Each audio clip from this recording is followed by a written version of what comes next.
Hey, welcome back to Everyday Economics. It's the podcast that helps you learn about the economic world happening around you every day. I'm your host, Chris Krug, CEO of the 501c3 nonprofit, nonpartisan Franklin News Foundation. Everyday Economics, a production of America's Talking Network. You can subscribe to all of our podcasts at americastalking.com. To support Everyday Economics, please make a tax-deductible charitable contribution by clicking the link in the show description. We are recording this episode on Friday, September 20th, 2024. And joining me as always, Dr. Orphe Divounguy, PhD economist. Dr. O, you shared a story with me very, very, very early this morning, and you're on Pacific time. I'm on Central time here outside of Chicago. I was up all night. I know. Of course, you're up in the great Northwest. I'm working. Yeah, I know. Lord loves a working man. Prices of products brought in from China and the China advantage in the U.S. economy. The story that you shared from the St. Louis Fed, and we've spent a lot of time talking about the St. Louis Fed. Best research outfit, period. Yeah. I mean, look, they're a great research shop. Credit where credit's due. I mean, they do give us a lot of information for us to consider. The headline on that story was that 29% of the products that come directly from China, frankly, are undercutting the U.S. market. I mean, the cheapest source. China is the cheapest source for 29% of products to the U.S., more than any other country. Yeah. 29%. I mean, that's amazing. That's just that's unbelievable. It's like almost one third, right? The cheapest source for almost 1/3 of products that come to the U.S. So I think that's amazing. And I was just thinking about how important that will be if we were to go ahead, because I've heard commentary about if we had some tariffs, then it wouldn't be a big deal because, we just put tariffs on the China products, not the other ones. We just put, but look, the reality is, if you do that, right, what does that leave you? It leaves you higher prices on 29% of the products that we import. Right. It's crazy. Right. It's absolutely crazy. I mean, how crazy? I mean, I get the point they're trying to make. We can pick and choose who we're gonna trade with, and we can pick and choose. If we just stop that one group over there, it's fine. We'll get it from somewhere else. Well, it will be more expensive. It will be. It will be. China's, in the chart that's included in it, and if people would like to read this story, just go to the Federal Reserve Bank of St. Louis, and you can spend some time with this. It might sort of help shape your thinking about, certainly where the products that we use in the United States, in terms of our trading partners, where the stuff that we buy comes from, and of course some of this is also upstream. This is not necessarily just a chart that would indicate finished goods. I mean, this is also materials and things of that nature. The top of the chart and by the way, if you want to replicate it, you go to the 2023 trade data from the U.S. Census Bureau. There you go, and you can be a junior economist at home. You should sell that as a kit. Maybe put that on Amazon. It's free, and that would, I guess, technically be an American product, right? Because you'd be making it here. It's free, and maybe we'll do a little tutorial on how to read the charts. Yeah, that would probably be worthwhile.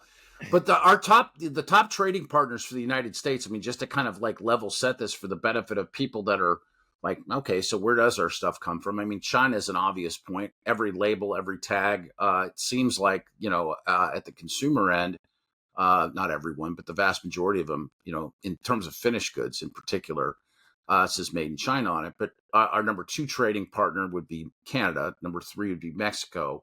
4 would be India. And then there's a pretty significant drop off. Germany, Vietnam, Japan, Taiwan, Italy, and South Korea kind of at the top of the list, but South Korea represents maybe, what is it, 3.5% it's of small. products, whereas China's at 29%.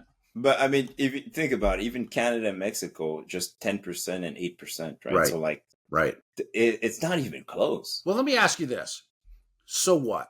I mean, for the benefit of our conversation and what it means, so what? I mean, we talked about the fact that you can't replicate. Yeah, you can't footwear. Right. You can't replicate the productivity of a country just because you don't want to do business with that country anymore, or you'd like to minimize your dependence on a particular country for products and materials. But in the grand scheme of things, for the average American, so what? More expensive shoes and headgear. Right. Data processing machinery, whatever that is, textiles, leather, furs, stone and glass, semiconductors. Yeah. Oh my gosh, man! I don't want my access to furs to be diminished because I'm always out in the market buying furs. I'm worried about semiconductors there and everything. Well, that's maybe a little bit more important. Maybe iPhone, laptops, whatever you want. I mean, look, bottom line is, it's going up. Yeah, it's going up. So forget your tariffs, man. Your story about please. Please, whoever gets elected, forget about this crazy policy of like, we're going to, let's not stop playing tough guys out there and just be nice guys. I shared with you that video of the CEO from Cantor Fitzgerald about where tariffs make sense and why they make sense. And I thought that was really straightforward. I mean, that was his argument, right? His argument was, we can pick and choose. That's right. And it's like, hold on a second, what are you talking about? But I found that interesting, and the point that he was trying to make was, if there's a particular industry that we want to incubate in the United States, that protecting that industry through tariffs to grow it to the point where it could be viable, not only in the United States but worldwide, might make sense. And his point was this: that's exactly what every other country in the world is doing, with regard to the industries that they would like to incubate. I mean, it's like, and this is the truth. You get out in the world. Let me just ask you something. Well, hold on a second. Let me just make a real world example. If you go out in the world and you travel, globally, you don't see too many Ford trucks. You don't see too many Chevy cars. You don't necessarily see the products that you would see in the United States in every country around the world. And you see them. They're just more expensive. And the reason you don't see food used is they're more expensive. Well, that's why you don't see them, because if it has 100% tariff on it, you're not going to see it. Who wants to pay $80,000 for a minivan made in the United States in a foreign country? You see them, but they're expensive. Right. You see them, but they're expensive, and that's why people don't buy them overseas. Right. Like I lived in the UK, and you go to the store and you go and buy you're looking at clothing, let's say, regular department store, kind of like your equivalent of like a Nordstrom or something. Yes. Like that, right. You go to the store and you look at the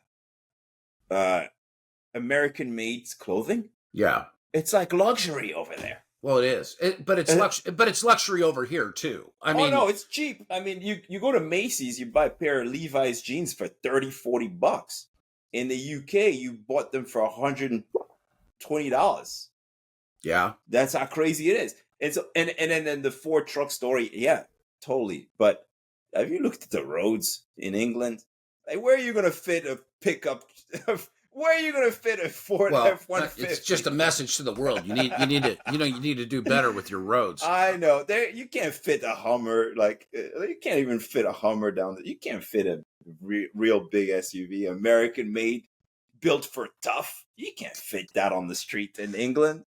It's impossible. You're going to go around the bath, in the tiny little road or this big truck. It's impossible. All right. But look, the reality is, I liked the CEO that your video sent me. I did. I listened to it. I paid attention, and I thought his argument made all the sense in the world. Right.